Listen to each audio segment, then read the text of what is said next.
Many people feel minorities are not accurately represented by the Nielsen television rating service. So we went to Harlem looking for a family named Nielsen. We found a bachelor, 43-year-old Fred Nielsen. During the day, Fred works at a settlement house for senior citizens, and at night attends Empire State College, where he's majoring in labor relations. Before I really became a serious student, I was really addicted to television. But since I've been in school, and I really don't have time to watch a whole lot of programs, so then I have to begin to focus in on quality television, and there really isn't that much. Fred prefers what he can see from his balcony to what he can see in the tube. Living here, I see real life. I can look out over in the terrace and I can see exactly what's happening. I hear the fire engines, Harlem Hospital and the ambulances are right here. I see the buildings burning. I see poverty. I see pollution. There are people out here. There's crime in the streets. That's real life. Seems like television wants to gloss over it, just like the moving picture industry did when it first came. People were more concerned about the fantasies of things, and it just really overlooked the blood and guts kinds of things that are going on in life.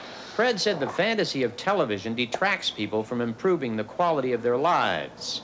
We asked him what he did like on television when he did watch it. I think a classic example of excellent news reporting is the McNeil-Lerner Report. Public television, where you really get in-depth into the issues and you find both sides of the issue.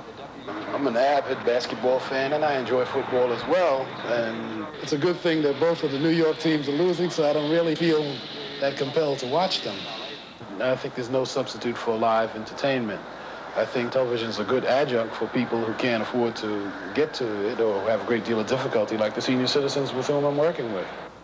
Fred observed that blacks in television are depicted as equally unrealistically as are the whites. His primary concern, therefore, was not over blacks in front of the camera. They're not involved, certainly in the policy-making end of it.